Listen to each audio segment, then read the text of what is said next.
সুন্দর একটা সন্ধ্যা, সারা বছর এই সন্ধ্যাটার জন্য অপেক্ষা করে থাকি বললেই চলে। চতুর্দশীর সন্ধ্যা, কালী পুজোর আগের দিন আমাদের দুপুরে 14 শাক খাওয়া, সাথে থাকে 14 প্রদীপ দান সন্ধ্যাবেলায়। তো সেই 14 প্রদীপ দেওয়ার জন্য প্রদীপ গুছিয়ে নিয়েছি। গুছিয়ে নিয়ে একটা একটা করে সব জায়গায় দেবো। 14টা প্রদীপ দেওয়ার আলাদা আলাদা জায়গা থাকে, সেই জায়গায় 14টা প্রদীপ দিতে হয়। সেই নিয়ে আমি একটা পোস্ট করেও দিয়েছিলাম। তো যাই হোক, সন্ধ্যাবেলায় এই প্রদীপ দানের জন্য প্রায় দুপুরের পর দিয়ে তার প্রস্তুতি শুরু হয়ে যায়। তো আগে আমরা যখন ছোট ছিলাম, তখন ছোট না, বিয়ের পরেও শ্বশুরবাড়িতে এসে নিজের হাতে প্রদীপ বানাতাম, পুকুর পাড় থেকে নরম কাদামাটি এনে। বিয়ের আগেও বানাতাম, এই কাজটা আমিই করতাম, বিয়ের পরেও বানাতাম। সেই কাঁচা নিজের হাতে বানানো প্রদীপ বানিয়ে একটু রোদে দিতাম, শুকাতো না, তাতেই বলতে দিয়ে সুন্দর করে সাজিয়ে আমরা সন্ধ্যাবেলায় 14টা প্রদীপ দান করতাম। এই 14টা প্রদীপ দানের অনেক রকম কথা আছে, কেন দেওয়া হয়, কী জন্য দেওয়া হয়, সেজন্য সবিস্তারে গেলাম না। তোমরা মোটামুটি সবাই জানো, প্রয়োজনে সেটা নিয়ে একটা ভিডিও আনবো।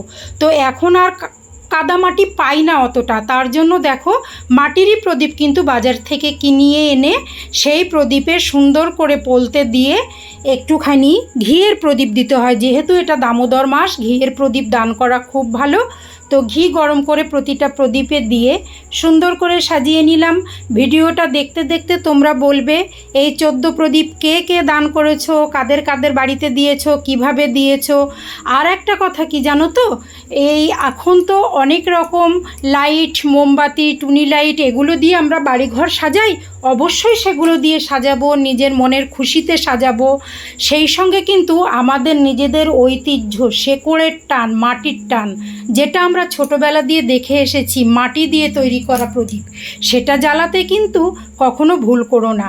আবারও বলবো, কিছু ব্যবসায়ী, দোকানদার, তারা কিন্তু অপেক্ষায় থাকেন এই দিনগুলোর জন্য, কখন উৎসব আসবে, কখন এই মাটির জিনিসগুলো বিক্রি হবে। পুজো পার্বণ ছাড়া তো তেমন এইগুলো বিক্রি হয় না। তো সেটাও অনুরোধ রইল, তোমরা মাটির প্রদীপ দিয়ে ঘরবাড়ি সাজাও। মোমবাতি সে তো অবশ্যই দেব, দেওয়ালি, হ্যাপি দেওয়ালি বলে কথা, আলোর উৎসব, মোমবাতি দিয়েও ঘরবাড়ি সাজাবো, টুনি লাইট দিয়েও সাজাবো, সাথে একটু মাটির প্রদীপ। যাই হয়, ভেবো না যে আমি কিছু জ্ঞান দিয়ে ফেলছি তোমাদের, কিছু মনের কথা বললাম।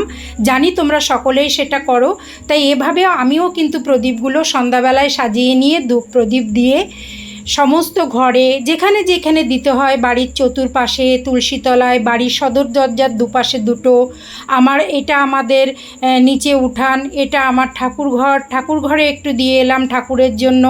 তো তোমরা দেখে নিলে, ঠাকুরঘরের বাইরে আছে তুলসী মঞ্চ, সেখানেই দেখো একটু প্রদীপ দান করে নিলাম। সারা বাড়িতে একটু একটু লাইট দিতেই হয়।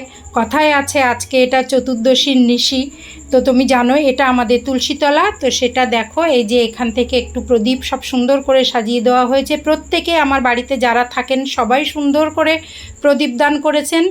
তো ঠিক আছে, এই যে কি আর বলবো, আমাদের উঠান বাঘু দাঁড়িয়ে আছে, চলে এলাম, এটা আমাদের বাড়ি।